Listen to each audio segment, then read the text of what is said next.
नमस्कार स्वामी भक्तांनो, स्वागत आहे तुमचे. कसे आहात तुम्ही? स्वामींच्या कृपेने आनंदितच राहा. तर स्वामी आपल्या भक्तांना कसे सुंदर विचार सांगतात ते नक्कीच ऐका. स्वामी सांगतात, बाळांनो, आमचे नाव तुम्ही सतत घ्या. तुमच्या वेदना कमी होऊन तुम्ही कायमचे सुखी व्हाल. बाळांनो, तुमचे दुःख किती मोठे आहे हे सांगण्यापेक्षा तुम्ही दुःखाला सांगा की आमचे स्वामी किती मोठे आहेत. तसेच बाळांनो, कोणी कितीही तुमचे वाईट होण्याचा विचार केला किंवा तसा प्रयत्न केला तरी तो कधीच त्यांचा प्रयत्न यशस्वी होणारच नाही. कारण बाळांनो, तुमची रक्षा आम्ही करतो, त्यामुळे तुम्ही काळजी करू नका.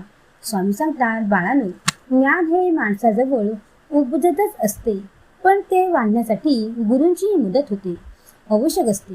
गुरुबोध ज्या मनाने ग्रहण केला जाईल त्या मनाने ज्ञान वाढू लागते. याकरिता अनन्यपणे परमेश्वराला शरण जाऊन गुरुबोध श्रवण करावा हे लक्षात ठेवा.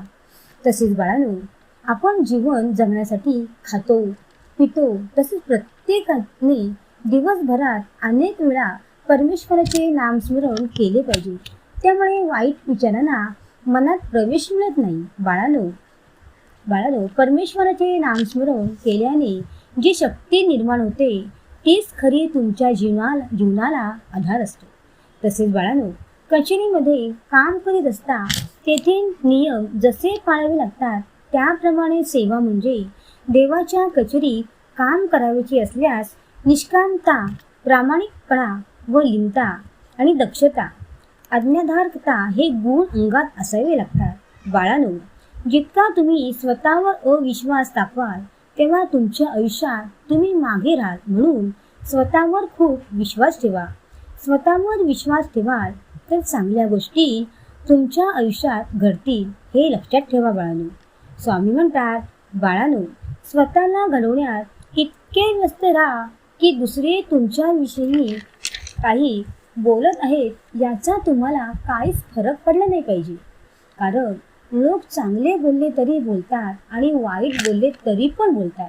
त्यामुळे लोकांच्या बोलण्याकडे लक्षच देऊ नका. स्वतःला घडवण्याकडे लक्ष द्या. बघा, तुमचे कल्याणच होणार. तसेच बाळांनो, मनात कोणतीही शंका ठेवू नका. तुमच्या जीवनाची सूत्रे आमच्या हातात असतात. आम्ही पाहून घेतो काय करायचे ते. आणि बाळांनो, आयुष्यात सर्व हरला तरी चालेल, पण कधीच हिंमत हरू नका. कारण हीच हिंमत तुम्हाला शून्यातून विश्व निर्माण करण्याची प्रेरणा देत असते.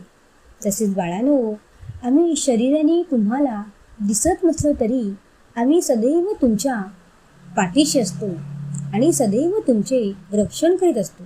बाळांनो, हेही लक्षात ठेवा की आम्ही तुम्हाला वाट बघायला लावत असतो, तर नक्कीच तुम्हाला अपेक्षापेक्षा खूप मोठे सुख तुमच्या ओरडीत टाकत असतो.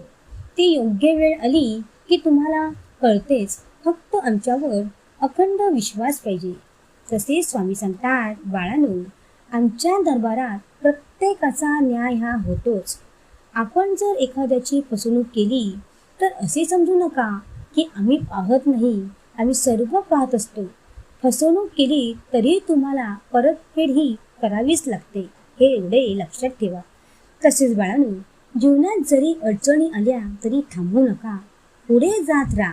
अडचणी म्हणजे शेवट नाही, हीच तर सुरुवात असते. आणि कधीच हताश होऊ नका. आनंदी राहायला शिका.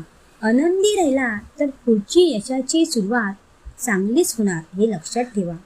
स्वामी म्हणतात, बाळांनो, दुसऱ्यांना पण आनंदी राहण्याचा प्रयत्न करा. सर्वांशी चांगले वागा.